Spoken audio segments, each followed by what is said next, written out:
News at 6। Let's mic समाचारों के साथ मैं महेश सिंह। राजस्थान के पूर्व मुख्यमंत्री अशोक गहलोत ने जयपुर के सेंट्रल पार्क का नाम भैरव सिंह शेखावत और भारत जोड़ो सेतु का नाम सरदार पटेल करने को अपराध बोध की राजनीति बताया है। उन्होंने अपने सोशल मीडिया अकाउंट पर याद दिलाया कि शेखावत के मुख्यमंत्री काल में पार्क की जमीन ज्वेलर्स को आवंटित की जा रही थी, जिसका कांग्रेस ने विरोध किया और सत्ता में आकर न्यूयॉर्क की तर्ज पर जनता के लिए सेंट्रल पार्क बनाया, जो अब राष्ट्रीय स्तर पर लोकप्रिय है। गहलोत ने कहा है कि शेखावत के निधन पर कांग्रेस सरकार ने तुरंत विद्याधर नगर में दाह संस्कार और स्मारक बनवाया, जबकि भाजपा सरकार होती तो शायद यह नहीं करती। इसलिए अब अपराध बोध में नाम बदल रही है। उन्होंने गुजरात में सरदार पटेल स्टेडियम का नाम नरेंद्र मोदी पर करने पर कहा है कि भाजपा नया निर्माण नहीं कर सकती, इसलिए कांग्रेस के प्रोजेक्ट्स के नाम बदल रही है और हेडगवार, गोलवलकर जैसे नामों को थोप रही है। गौमाता पर भी निशाना साधते हुए गहलोत ने आरोप लगाया है कि भाजपा सरकार गौशाला अनुदान रोककर गोवंश को तड़पा रही है, जबकि कांग्रेस ने 5 साल में 3000 करोड़ रुपए दिए थे। जम्मू कश्मीर में नगरोटा विधानसभा उपचुनाव से पहले सियासी बयानबाजी तेज हो गई है।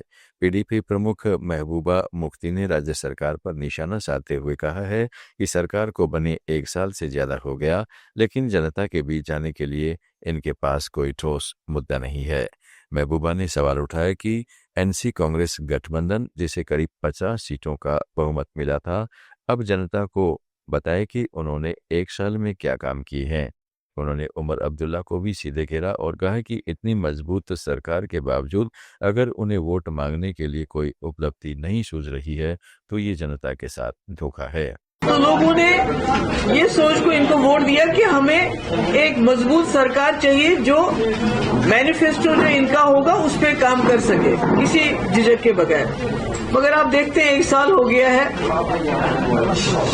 और ऐसे में इलेक्शन आ गया, नगरोटा का इलेक्शन आ गया, बड़गाम का इलेक्शन आ गया और एक कैंपेन चली।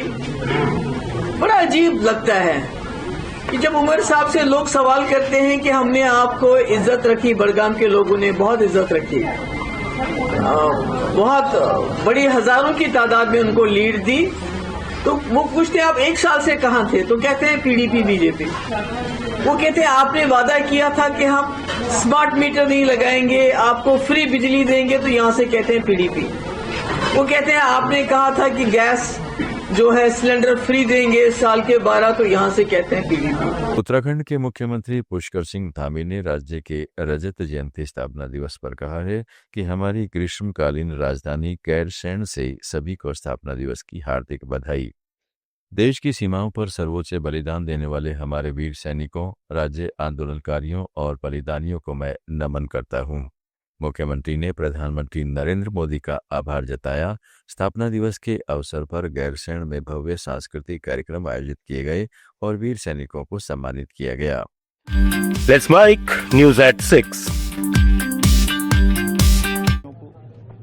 राड़ीसैंण गैरसैंण हमारी ग्रीष्मकालीन राजधानी से सभी को रजत जयंती राज्य स्थापना की सबको बधाई देता हूँ, शुभकामनाएं देता हूँ। देश की सीमाओं पर देश की सेवा के लिए अपना सर्वोच्च बलिदान देने वाले हमारे वीर सैनिकों को, वीर जवानों को मैं नमन करता हूं। राज्य के बलिदानियों को, आंदोलनकारियों को भी नमन करता हूं, जिनके परिश्रम से, जिनके संघर्ष से, आंदोलन से हमें ये राज्य की स्थापना हुई।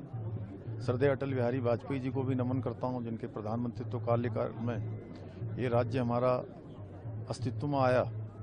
और आदरणीय प्रधानमंत्री श्री नरेंद्र मोदी जी का बहुत धन्यवाद करता हूं कि उनके प्रधानमंत्री बनने के बाद अनेक योजनाएं राज्य के लिए स्वीकृत हुई और आज 2 लाख करोड़ से भी अधिक की योजनाओं पर काम चल रहा है, अनेक नवाचार हो रहे हैं। आप सुन रहे थे let's mike more than radio. Follow कीजिए हमें हमारे सोशल मीडिया प्लेटफॉर्म्स पर। It's time for news. It's time for more than radio. Presenting the first radio news app, Let's Mic. Let's Mic, a news-based app on your phone where you get to watch and listen news, talk shows, interviews, radio show podcasts. On Let's Mic, you get all relevant information of TV, print, radio, podcast and digital. Let's Mic.